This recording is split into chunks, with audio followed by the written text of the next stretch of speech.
Good evening, students. Thank you for tuning in. I strongly encourage you to watch this video before you try to take the test. It's not going to take very long, but it will explain what I'm expecting you to do. When you take the test, you'll see that I'm asking you to find a source and utilize that source as part of the test. I strongly encourage you to find a source that's related to what you might do as your persuasive speech topic so that the work you do for the test can be used when you are working on your persuasive speech. For this example, I'm assuming that I'm doing a speech on why people need to form meaningful relationships. I have found 3 articles, one by Taylor Pruitt in the Atlantic Monthly called The Club Where You Bare Your Soul to Strangers, another one from Forbes magazine in 2009 called Loneliness Can Kill You, and a 2015 article from Time magazine called How Many Friends Do I Need?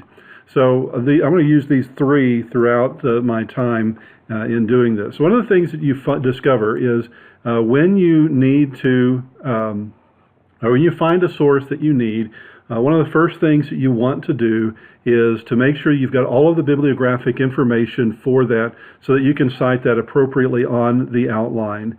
So one place that you can go is to Purdue OWL. Just do a Google search for Purdue OWL. OWL stands for Online Writing Lab, and they give lots of examples of how to cite sources.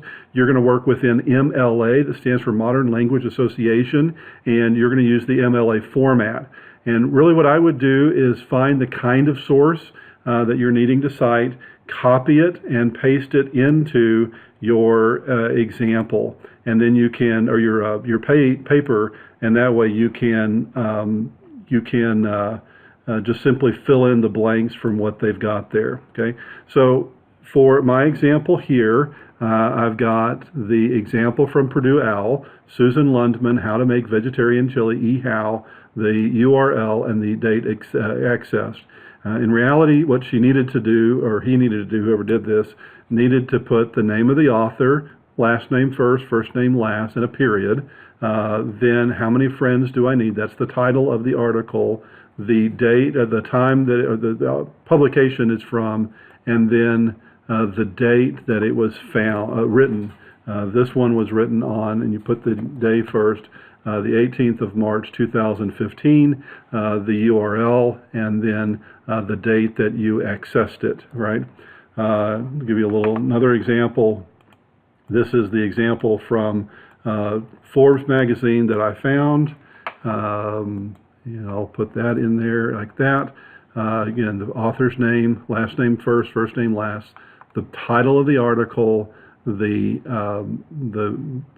publication that it's from, the date that it was written, the URL, and then the date that you accessed it. And finally, one last one, the one that was written today and posted on the Atlantic Monthly website today by Taylor Pruitt, The Club Where Strangers Bare Their Souls, the 15th of November, 2017, that's today, and then the URL and the date that you accessed it. Right. So once you've got that, I would just stick that in a document so that you you don't have to worry about it. Then what you're going to be asked to do is you're going to be asked to find a piece of supporting material and work with a piece of supporting material. These are sources, that is, the articles themselves are sources. A piece of supporting material is a definition or a quotation or an image or a picture, a graph, statistic, an example, a story. These are all pieces of supporting material, and your book will talk about that in detail. Your book also talks about, and this is what you'll need to know, is that you'll need to talk about online sources and how they are trustworthy, unbiased, and up-to-date. Those are the 3 criteria that your book gives you on page 294 for evaluating material like this. So you're going to be asked to find a piece of supporting material. So the piece of supporting material I'm going to start with, as for my example, is from the Forbes article. John Cacioppo is quoted in that article, and so he is trustworthy. because John Cacioppo is a University of Chicago neuroscientist and psychologist. Has been studying loneliness for about 10 years. He is unbiased. That is, the stuff that he does is peer-reviewed and has to live up to those standards. And it's relatively recent. This is a 2009 article, so it's starting to get a little bit dated. It's about 8 years old at this point, but still it is close enough for this kind of work, keeping in mind that what he says was actually challenging a received tradition that starts back in the 1970s. So he says we survive and prosper, and he's talking about genetically and in terms of evolution. He says we survive and prosper, and our genes survive and prosper only because we are socially connected to each other. So that's my quotation. That's my piece of supporting material. And in the question, I'm asked to describe how that is trustworthy, unbiased, and up to date. So you'll find your piece of supporting material, and you'll write about how it fulfills that objective. So that's how supporting material would work. I'm going to put that close to the citation there. Right. Then a little bit later on, it's going to ask you to use that same source and describe how you would cite it in a speech. So this is all written citation that you would put in your outline, and it's similar to how you would do it in a research paper. But because we teach speech, and I'm a speech teacher and this is a speech class, your focus is on how you cite that orally in the speech. At least 3 times in your speech, you're going to have to say out loud where you got that information. And what your book talks about is a couple of ways to do that. One, they call citation, which is where you give the author or the source of information and the credibility very quickly, and then simply give that information. The other one is narration.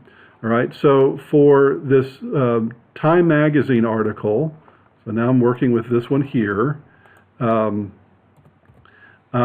looking at how to cite that. So in one of the pieces of information that he gives is that the people are asked in what's called the General Social Survey, which is a survey that's housed at the University of Chicago. It's been around since the 1970s, 1972, and just looks at people's views and what they're saying to basic information. And they asked 30 years ago, in 1985, they asked, how many confidants do you have? The most common answer, which is called the mode in statistical terms, the most common answer people gave in 1985 was 3. That number has gone down to 0. The most common number, that's not the average, that's the most often given answer to the question, how many confidants you have. The most common answer that was given by about 25% of the people is 0. Okay, so in citing that, in a citation form, I would write something along the lines of, according to Markham Hyde, in a March 18th, 2015 Time article on friendship, the most common response people give to the question, how many confidants you have, has dropped from 3 as the most common response in 1985 to 0 in 2015. Right? So that's a citation form. But they also talk about narration form. And narration form is where you take a little bit longer and you kind of describe what you found. So I'm going to use for that this Taylor Pruitt article that talks about an experience she had with the authentic relating experience. And in that situation, I would write something like this.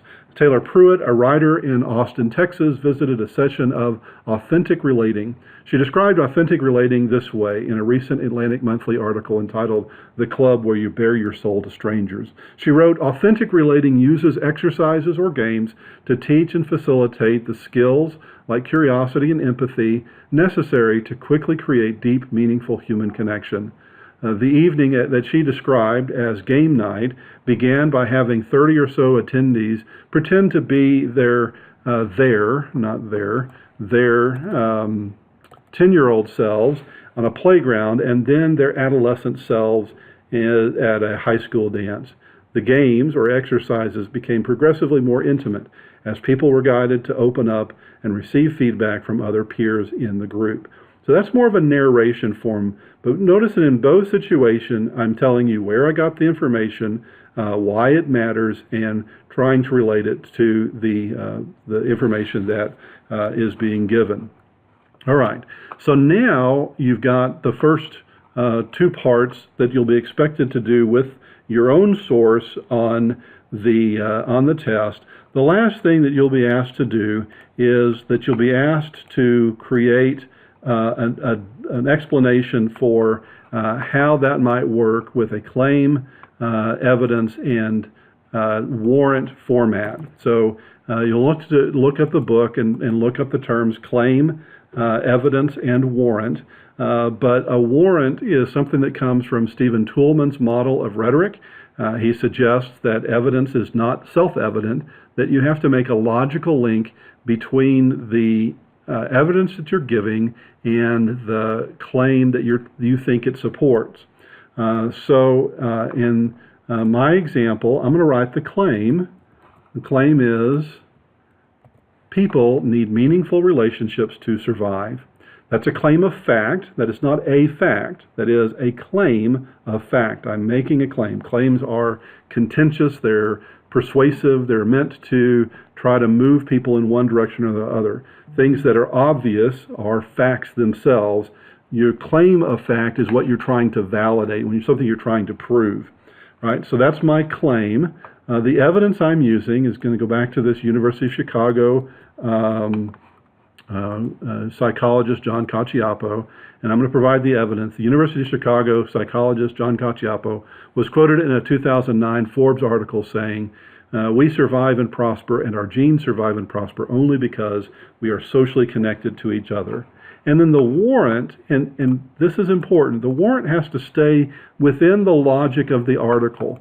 So the article suggests that this is how we evolved. So my warrant here is, so people who neglect human interaction are really working against the evolutionary forces that got us this far. So that's how a claim, evidence, and warrant pattern would work out. The way I would show that in an outline form on a speech would look something like this. We need meaningful relationships. People need meaningful relationships. I usually break apart my source into two, subpoint A and subpoint B, or one or two, depending on where it's landing on the outline, and then maybe a little reminder of what I need to say in the last part of that movement to make sure that the warrant is included. So those are some things that you'll need to think about as you're working your way through the test. I would just suggest to you that you find your source early and work with it, read it completely, and understand how the pieces of its supporting material are working for your speech.